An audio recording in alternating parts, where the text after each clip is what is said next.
Look at this man. Just look at him. Somebody tell me why he is sitting here ruining the view. She said it laughing.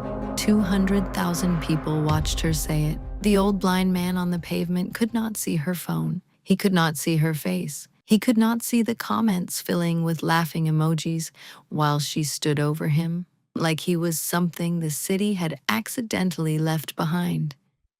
She thought that was the end of it. Post the video, count the views, move on. But 3 days later, an envelope slid under her apartment door. And when she read what was inside it, every laugh she had collected from that moment turned to ash in her chest, because the man she had pointed her camera at was not just a beggar on a street. He was a father, and his son owned every wall she lived inside. Zara had built her following the way some people build bad habits, slowly at first, then all at once, then without thinking. She had started 3 years ago from her apartment bedroom with a ring light she bought on installment and a phone she could not fully afford. The early videos were ordinary: outfit ideas, food reviews, city walks with commentary. Nothing that made anyone stop scrolling for long. But Zara was patient, and she was watchful. She studied which videos her followers shared and which ones they only liked. She noticed that warmth performed moderately. Humor performed better, but what performed best of all was contempt. Not the shouting, angry kind, the cool, unbothered, slightly laughing kind. The kind that made viewers feel they were watching someone say what everyone privately thought, but was too careful to say out loud. So she sharpened that. She filmed a market woman who overcharged her and narrated it like a comedy. She caught a man sleeping on a bus with his mouth open and zoomed in slowly without waking him. She filmed a family at a restaurant who were dressed in a way she found amusing and described their outfits to her followers in a whispered voice, as though she was a nature documentary narrator studying wildlife. Her comments section exploded every time. Her followers called her savage. They called her real. They sent her fire emojis and told her she had no fear. Zara told herself it was entertainment. She told herself the people she filmed never saw the videos. She told herself that if the world handed you material, refusing it was simply bad content strategy. She repeated these things until they stopped feeling like justifications and started feeling like professional philosophy. By 200,000 followers, the justifications had become invisible to her. She no longer heard them at all. She lived in a mid-rise apartment in a busy part of the city. The building was newer than the ones around it, with a gate that required a code and a lobby that always smelled faintly of disinfectant. She had found it through an agent 2 years prior and renewed her lease twice without question. The rent was not cheap, but the location served her content. The streets nearby were always full. Markets, traffic, crowds, the daily friction of city life that gave her material every time she stepped outside with her phone. On the morning everything changed. She had not planned to go live. She had left her apartment to buy fruit from a vendor 2 blocks away. She wore her usual filming clothes without thinking about it, the way a carpenter wears a belt with tools before leaving the house. The phone was in her hand before she reached the gate. The street was busy. Hawkers, okadas, a woman selling boiled ground nuts from a tray on her head. Zara walked through it all with her phone loose at her side, not filming yet, just looking. She bought the fruit. She turned to walk back. That was when she saw him. He was seated against the low wall outside a provision store. An old man, elderly beyond easy estimation, with white hair cropped close and eyes that held the particular stillness of someone who had long stopped expecting the world to show itself to them. His clothes were worn, not dramatically torn, but the kind of worn that came from years of use rather than neglect. A small tin sat near his right hand. His head was slightly lifted as though he was listening to the street rather than watching it. Zara stopped. She looked at him for a moment. Then she looked at her phone. Then she pressed live. Her followers began joining within seconds. The number climbed. 40, 90, 200, 800. The way it always did when she went live unexpectedly in the middle of the day. She turned the camera slowly toward the old man. "Okay," she said, her voice dropping into the tone her followers recognized, the low, amused tone, the one that meant she had found something. "Okay, so, can someone explain to me what is happening here?" Laughter emojis began rolling up the screen. "Look at this man. Just look at him. Somebody tell me why he is sitting here ruining the view." More laughter, comments arriving faster now. "She's too funny. She has no mercy. I'm crying." Zara moved slightly closer, angling the phone so her followers could see him more clearly. The old man did not react. He could not see the phone. He could not see her face, or the crowd of invisible strangers gathering around his image on screens across the city. He simply sat with his hands resting on his knees and his head slightly raised. "He looks like he has been here since 1982, Zara said. More laughter. "The tin is empty, by the way. Nothing inside. Sir, what is the business plan exactly?" A few comments pushed back mildly. "That's not nice. She's going too far." But those comments were swallowed immediately by the larger wave of laughing faces and encouragement. Zara had learned long ago that mild pushback in a live comment section was simply noise. The algorithm did not care about the 3 people who said, "Stop." It cared about the 300 who pressed the like button. She filmed for 4 more minutes. She described his shoes. She described the tin. She asked her followers whether they thought he could hear her. She laughed when someone in the comments wrote that he probably could not. She ended the live with her usual sign-off, a 2-finger wave and a half smile, and walked back toward her building. She posted the clip from the live to her main feed before she reached the lobby. By evening, it had 240,000 views. Zara spent the next 2 days inside the momentum of the video's performance. She replied to comments. She reposted favorable reactions. When a smaller creator made a response video calling her cruel, she quote-shared it with a single caption, "The sensitivity in this comment section," and her followers rewarded her immediately. The response creator lost followers that same day. Zara gained 4,000 new ones. She did not think about the old man again. There was no reason to.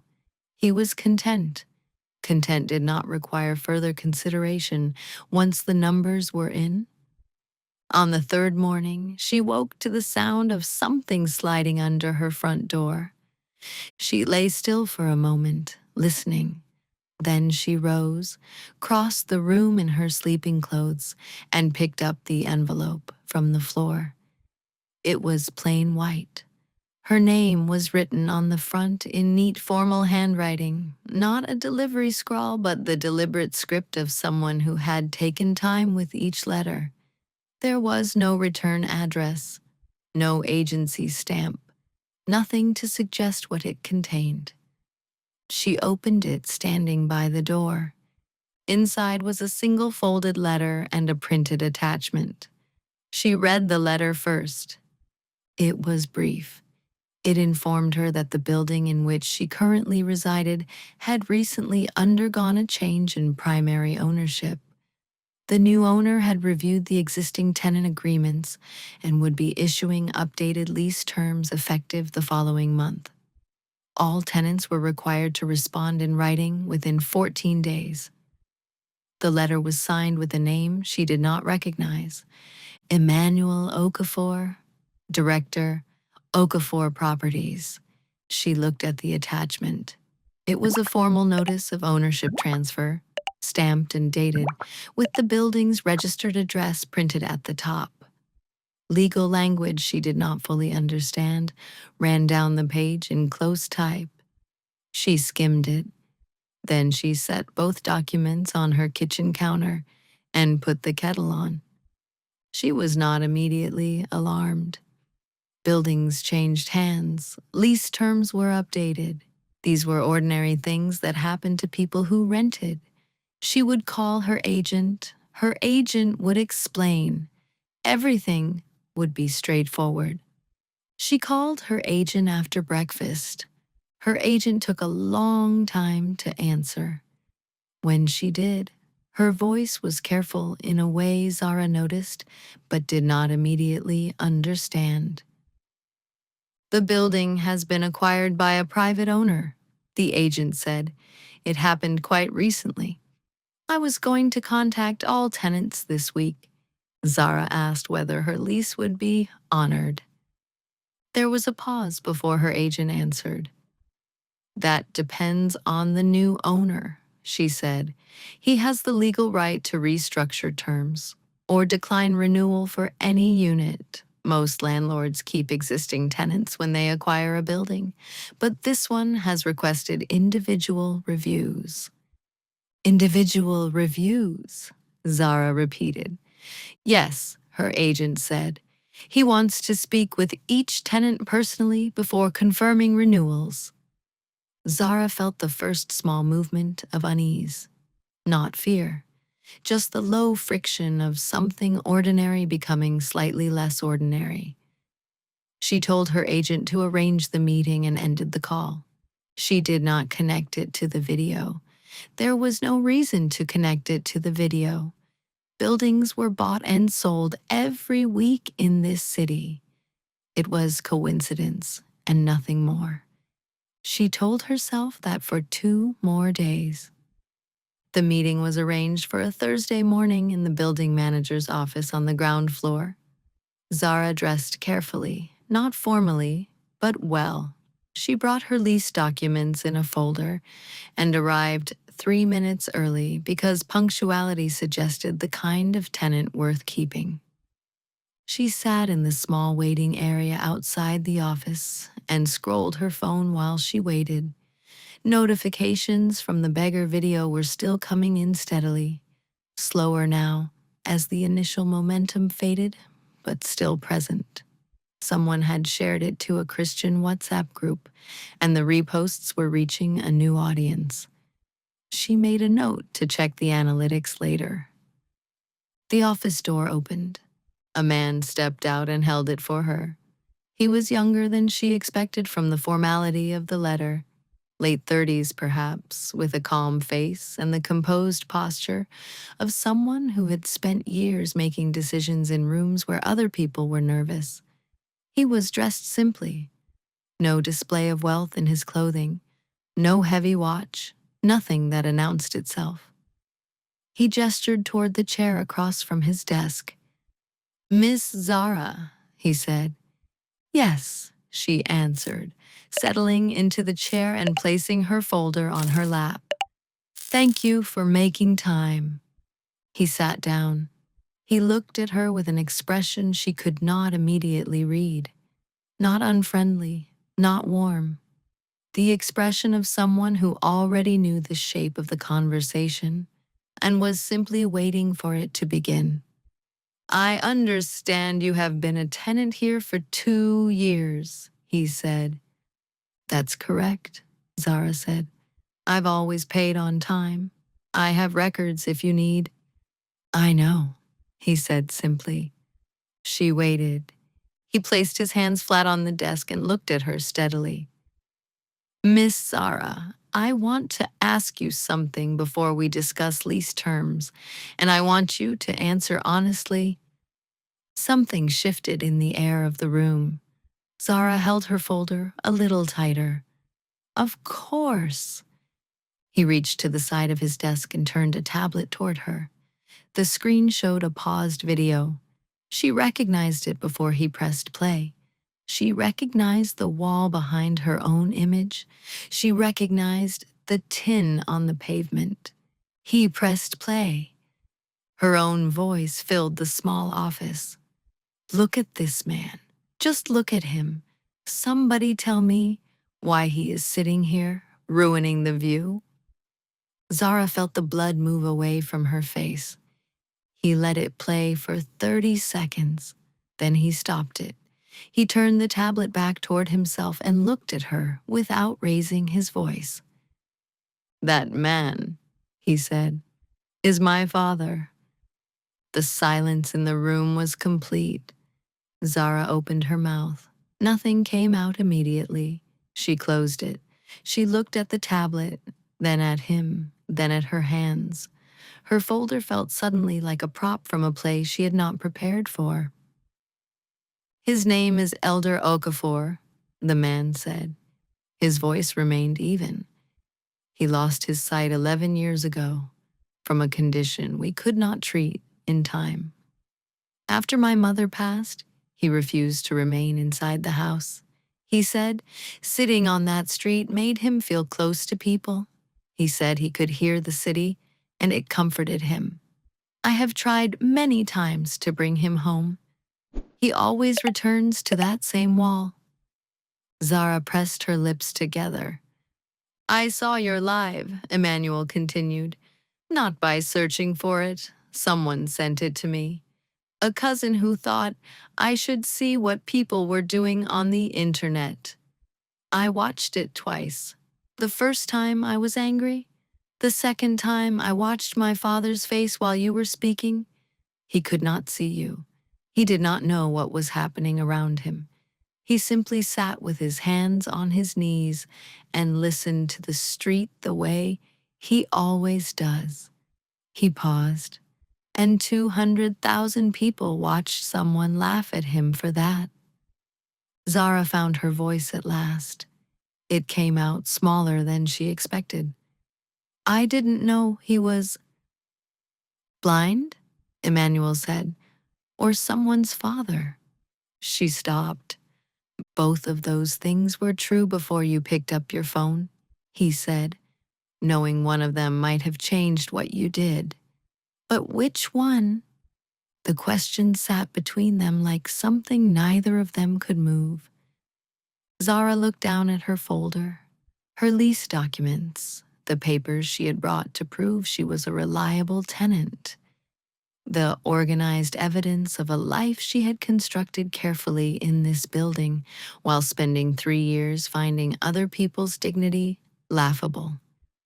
The gap between those two things had never felt so wide or so airless. I am sorry, she said. The words came out before she had decided to say them. Not performed, not calculated for the situation. Simply the truest available response to what was sitting in the room with her. Emmanuel looked at her for a long moment. An apology to me is not the right shape for this, he said. I am not the one who was filmed. He did not end her lease that day. He also did not confirm it. He told her he would be in contact within the week, and he stood when she rose to leave, which was a courtesy she had not expected given everything. Zara walked out of that office and through the lobby and into the street and stood on the pavement outside her building for several minutes without moving. The city carried on around her the way it always did. Noise and motion, and no awareness of the specific thing that had just happened to one person standing still inside it. She took out her phone. She looked at the Beggar video on her profile. 260,000 views now. The comment still running, she deleted it. Not because Emmanuel had demanded it. He had not mentioned the video once after showing it to her. She deleted it because leaving it up had become physically impossible to her in a way she could not have predicted that morning when she woke up and checked her notifications like any other day.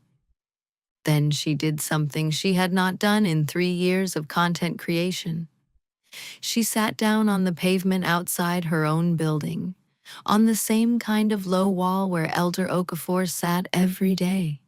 And she put her phone face down on her knee, and she sat with it. She thought about the 4 minutes of that live. She replayed them from the inside this time, not from the audience's view, but from inside her own body as she had stood over an old man who could not see her and described his shoes to strangers for laughing emojis. She thought about his hands resting on his knees. She thought about Emmanuel saying he could hear the city and it comforted him. She had turned his comfort into content. She thought about how many other people she had filmed over 3 years. The market woman, the man on the bus, the family at the restaurant. She had never once asked herself who those people went home to, who called them, who needed them. She had seen them as material, and material did not have sons who watched. Except that it did. It always did. She had simply never been made to sit in front of one before. The following morning, Zara went back to the street. She did not bring her phone. She left it on her kitchen counter deliberately, the way you leave something behind when you want to prove to yourself that you are capable of leaving it behind. She walked the 2 blocks to the provision store and found the low wall. Elder Okafor was there, same position, hands on knees, head slightly raised, his tin beside him. Zara stood at a distance for a moment. Then she walked toward him and crouched down to his level so she was not standing over him when she spoke. She did not know why that felt important. It simply did. "Good morning, sir," she said. His head turned toward her voice. "Good morning," he said. His voice was steadier than she expected, deeper, the voice of a man who had spent decades being listened to. "My name is Zara," she said. "I live in the building on this street, the one your son just acquired." A small shift in his expression. Not surprise exactly. Recognition of something. "I came to apologize to you," she said. 3 days ago I filmed you without your permission, and I said unkind things about you to a large number of people. You did not know it was happening. I want you to know that I am sorry, not because of what it has cost me, because of what it was. Elder Okafor was quiet for a moment. The street moved around them both. Then he said, "Sit down, my daughter." She sat beside him on the wall. He did not immediately speak. He seemed to be listening to her breathing, calibrating something she could not name. Then he said, "I have been sitting on this street for 4 years. Many people have said things. Most of them think I cannot hear. But I hear everything. I heard you that day." Zara closed her eyes briefly. "I did not understand everything you were saying," he continued, "but I understood the laughter. Laughter aimed at a person has a different sound from laughter shared with them. You learn to hear the difference when you cannot see faces." She had no answer for that. "Why did you come back?"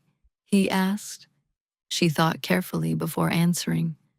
"Because I realized I had been filming people for 3 years without ever seeing them," she said, "and you were the first one whose son was watching." Elder Okafor nodded slowly. "And if my son had not been watching?" The question was the same one Emmanuel had asked in a different form. Zara sat with it honestly. "I don't know," she said. "I would like to say I would have come back anyway, but I don't know." The old man made a sound that was not quite a laugh, but was close to one. "At least you are honest," he said. "Dishonest people always know the right answer. Honest people say, 'I don't know.'" They sat together on the wall for a while after that. She bought groundnuts from the passing tray seller and put some in his hand without asking, because it seemed like the right thing to do, and he accepted them without ceremony. The city moved around them. Nobody pointed a phone. Emmanuel confirmed her lease renewal at the end of the week. The letter that came under her door this time was shorter than the first. It confirmed her tenancy at current terms for 1 additional year with a standard review thereafter. At the bottom, in the same neat handwriting as the first letter, was a single additional line. "My father says you sat with him. That matters more than you may know." Zara read that line 4 times. Then she folded the letter and put it in the drawer beside her bed, rather than on the kitchen counter with the ordinary papers. She did not post about any of it. Not the meeting with Emmanuel, not the conversation with Elder Okafor on the wall, not the lease letter or the line at the bottom. The old Zara would have found a way to make content from the redemption arc, would have filmed herself returning to the street with a tearful caption, would have let her followers watch her feel remorse the same way they had watched her feel contempt, as entertainment, as performance, as numbers climbing. She left it private. Not because privacy was her new content strategy, because some things lose their truth the moment they become watched. She kept posting. She did not delete her account or announce a transformation or give a long confessional video with sad music underneath. She simply began to notice, before pressing live, whether the thing she was about to film had a son somewhere, had a mother, had a person inside it who had not consented to be reduced. Some days she put the phone down. Some days she found something worth sharing that did not require anyone else's humiliation to be interesting. Those videos performed less spectacularly. Her growth slowed. 2,000 followers left in the first month after she deleted the Beggar video, put off by what they called her losing her edge. She let them go. She visited Elder Okafor once more, on a Saturday morning when the street was quieter. She brought tea in a flask and sat beside him again without her phone. He told her about his wife, about Emmanuel as a child who had been too serious for his age and never stopped working, about the city in the years before he lost his sight, when he had driven a taxi and knew every road by feeling as much as by sight. She listened without filming and found that listening without filming was a completely different thing. Heavier, more permanent, the kind of thing that stayed inside you rather than being handed to an algorithm and forgotten by Thursday. When she rose to leave, Elder Okafor reached out and found her hand briefly. "Come back," he said. Not a command. An invitation from someone who had learned that human presence was worth more than any tin placed beside him by a stranger in a hurry. "I will," she said. She meant it. That was new. The city did not change because one young woman with a phone decided to look at it differently. Streets remained loud, people remained hurried, content remained cheap, and cruelty remained popular, and the algorithm continued rewarding whatever made the largest number of people feel the sharpest thing in the shortest time. But Zara had changed inside the city. And a changed person inside an unchanged world is not nothing. It is, in fact, the only way the world has ever shifted at all. One person at a time choosing to see the human being before the content. One person at a time deciding that 200,000 witnesses to a cruelty is not the same thing as 200,000 permissions to commit it. She still had her phone. She still had her following. She still walked the same streets past the same market women and the same buses and the same friction of ordinary city life. But on the wall near the provision store, on quiet mornings when the street had not yet filled with its daily noise, there was sometimes a young woman sitting beside an old man who could not see her face. And they sat together without filming and without performance and without any version of the moment designed for anyone else's consumption. That was not content. That was something better. And unlike content, it did not expire by Thursday.